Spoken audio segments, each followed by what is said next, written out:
अब खूनी मंडे के साथ साथ हमारी नई पेशकश फ्रीकी फ्राइडे भी एंजॉय करो। Check out our new exclusive horror story phone call only on our Spotify podcast the horror show by Khooni Monday. Link in description. School trip. Aayu bus में बैठा बस यही सोच रहा था कि वो पहाड़ कैसे होंगे। आयु जो 15 साल का था, पिछले 3 साल से चंडीगढ़ में ही रह रहा था। फिर भी वो कभी हिमाचल की हसीन वादियों में नहीं गया था। पर उसका यह सपना इस स्कूल ट्रिप में पूरा होने वाला था। ढेर सारे लंच बॉक्सेस से खाना खाते हुए और अंताक्षरी खेलते हुए पूरा दिन बीत गया था। वो शिमला पहुंचने ही वाले थे कि पता नहीं कैसे उनकी बस जो कुछ मिनट पहले एकदम ठीक चल रही थी, उसमें से धुआं निकलने लगा। रात बहुत हो चुकी थी और बच्चे साथ में थे, तो सब टीचर्स ने मिलकर फैसला लिया कि वो पास में ही एक होटल के अंदर रुक जाएंगे और सुबह मैकेनिक को बुलाकर बस ठीक करवाकर शिमला के लिए वहां से निकल जाएंगे। वो लोग पास के एक होटल तक पहुंचे। वो होटल दोनों तरफ से बड़े बड़े पेड़ और पहाड़ों से घिरा हुआ था। सब टीचर्स ने बच्चों को होटल में अलग अलग कमरों में बांट दिया और डिनर के बाद सब सोने चले गए। आयु को अपने 2 दोस्तों अमन और रोहन के साथ कमरा मिला था और वो बहुत खुश था क्योंकि वो दोनों उसके काफी अच्छे फ्रेंड्स थे। आयु, अमन और रोहन जब कमरे में गए तो कमरे की खिड़की से उन्हें जंगल के बीचों बीच एक झील दिखाई दी। उन सभी को याद था कि कैसे पिछली स्कूल ट्रिप पर रात में 2 बच्चे ऐसे ही झील पर निकले थे और वो स्कूल के सबसे पॉपुलर बच्चे बन गए। तो उन तीनों ने भी प्लान बनाया कि इस बार वो भी कुछ कारनामा करेंगे। उन्होंने सोचा कि वो होटल से छुपके से निकल जाएंगे और उस झील पर जाकर फोटो खींचकर वापस आ जाएंगे। जैसे ही होटल का गार्ड सो गया, वो तीनों निकल गए। झील दिखने में तो होटल से ज्यादा दूर नहीं लग रही थी, पर वो तीनों करीब आधा 1 घंटा झील की तरफ चले जा रहे थे और जंगल का रास्ता था कि खत्म ही नहीं हो रहा था।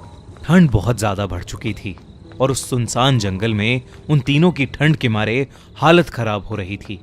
उन्होंने अपना फोन चेक किया तो उसमें सिग्नल नहीं था। तब उन्हें लगा कि उन्हें झील का प्लान कैंसिल करके वापस होटल चले जाना चाहिए। अपने फोन की फ्लैशलाइट के सहारे वो वापस होटल का रास्ता ढूंढने लगे। रास्ता ढूंढते ढूंढते अमन और आयु, जो रोहन के थोड़ा आगे चल रहे थे, जब पीछे मुड़े तो उन्होंने देखा कि रोहन वहां था ही नहीं। तभी उन्हें अपने पास में से किसी के भागने की आवाज आई। वो बहुत घबरा गए, पर क्योंकि वो रोहन को अकेला नहीं छोड़ सकते थे तो उन्होंने उस कदमों की आवाज का पीछा किया। वीरान और घने जंगल के बीच वो उन कदमों की आवाजों का पीछा करते गए, जो कुछ मिनटों बाद बंद हो गई। रोहन उनको अभी तक नहीं दिखा था और अमन और आयु अब बहुत ज्यादा डरने लगे थे। लेकिन तभी उन्हें ऐसी आवाज आई कि मानो कोई जमीन खोद रहा था। वो धीरे धीरे उस आवाज के पास गए और झाड़ियों के पीछे से उन्होंने देखा कि और कोई नहीं बल्कि रोहन ही जंगल में एक गड्ढा खोद रहा था। उन्होंने डर के मारे रोहन को पुकारा। रोहन उनकी तरफ मुड़ा और उन्हें गुस्से से भरी आंखों से देखने लगा। उसकी आंखें एकदम काली पड़ चुकी थीं, जैसे किसी ने उसके अंदर से आंखें ही निकाल ली हों। अमन रोहन के पास गया और उसने रोहन के कंधे पर हाथ रख के उससे पूछा कि उसे क्या हुआ है। लेकिन रोहन के कंधे पर हाथ रखते ही रोहन अमन के ऊपर चिल्ला उठा और रोहन ने उसे एक बहुत तेज धक्का दिया। अमन काफी दूर जाकर गिरा। रोहन के अंदर कोई अजीब सी शक्ति आ चुकी थी। आयु भागा भागा अमन के पास गया।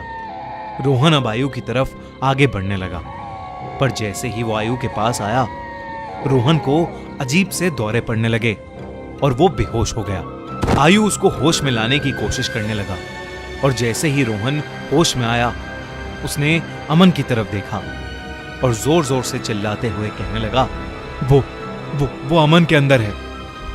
तभी आयु ने देखा तो अमन सर झुकाए नीचे बैठा था। उसने अचानक से अपना सर उठाया और उसकी आंखें भी बिल्कुल काली पड़ी थीं। इससे पहले आयु और रोहन कुछ कर पाते, अमन जो कुछ देर पहले तक चोटिल था, वो उठकर जंगल के अंदर भागने लगा। रोहन और आयु ने उसका पीछा किया और फोन की फ्लैशलाइट में देखा कि अमन एक खंडर की तरफ भाग रहा था। करीब जाकर उन्हें दिखा कि वो खंडर दरअसल में एक बहुत पुराना घर था, जिसे देखकर ऐसा लग रहा था कि वहां सालों से किसी इंसान ने कदम भी नहीं रखा था। दोनों बहुत ही डरे हुए थे और उनकी आगे जाने की हिम्मत नहीं हो रही थी। पर अमन को बचाने के लिए आयु और रोहन उस खंडर में घुस गए। ऊपर के एक फ्लोर से उन्हें एक आवाज आ रही थी।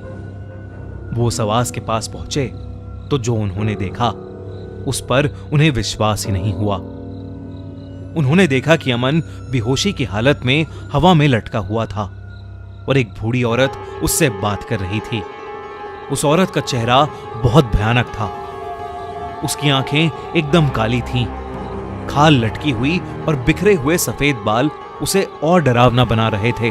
वो दोनों उस औरत को देखते ही वहां से बाहर भागे। वो औरत भी उनके पीछे पीछे आने लगी। आयु और रोहन जल्दी से सीढ़ियों से नीचे उतरे और उस खंडर के घर के दरवाजे तक पहुंचे। उन्होंने जब मुड़कर एक बार पीछे देखा तो वो बूढ़ी औरत किसी कीड़े की तरह रेंगती हुई सीढ़ियों से उतर रही थी और उनके पास ही आ रही थी। वो किसी तरह वहां से निकलकर जंगल की ओर भागे और भागते चले गए। भागते भागते उन्हें पता नहीं चला कि कब वो उस झील के पास आ गए थे, जिस झील की तलाश में वो होटल के बाहर निकले थे। रोहन और आयु दोनों भागते भागते उस झील के अंदर गिर पड़े और डूबने लगे। उन्हें ऐसा लग रहा था कि जैसे कोई उन्हें अंदर खींच रहा हो। आयु किसी तरह झील से बाहर आ गया, पर उसकी आंखों के सामने रोहन झील में डूब गया और वो कुछ भी नहीं कर सका। आयु ये सब देखकर इतना घबरा गया कि उसे चक्कर आने लगे और वो वहीं बेहोश होकर गिर पड़ा। आयु की जब सुबह आंख खुली तो वो उसी होटल के कमरे में था। वो भागकर बाहर गया तो बाहर पुलिस की बहुत सी टीम्स थीं और जमीन पर सफेद चद्दर में लिपटी हुई रोहन और अमन की लाश पड़ी थी। पुलिस ने तो इसे मर्डर घोषित कर दिया था, पर आसपास के रहने वालों ने बताया कि कई साल पहले उस जंगल में एक बूढ़ी औरत रहती थी। वहां उसका एक घर था। सभी से अलग वो औरत चैन से रहती थी। पर एक रोज उसके घर को कब्जाने के लिए पास के गांव के कुछ लोगों ने उसके साथ बदसलूकी की और उसे मारकर उस झील में फेंक दिया। तब से कोई भी इंसान रात में जंगल की ओर या उस झील के पास नहीं जाता। कहते हैं कि उस बूढ़ी औरत की आत्मा अभी भी वहां अपने बदले के लिए भटकती है। काश ये बात इन तीनों दोस्तों को पता होती तो शायद आज आयु के साथ साथ रोहन और अमन भी जिंदा होते। हमारी अगले हफ्ते की कहानी भेड़िया हॉरर स्टोरी स्पॉटिफाई पर ऑलरेडी लाइव है, तो डिस्क्रिप्शन में दी गई लिंक पर क्लिक करिए और जल्दी से उसे सुनिए। और अगर आपको ये वीडियो अच्छी लगी तो हमारा चैनल खूनी मंडे सब्सक्राइब करना बिल्कुल मत भूलना।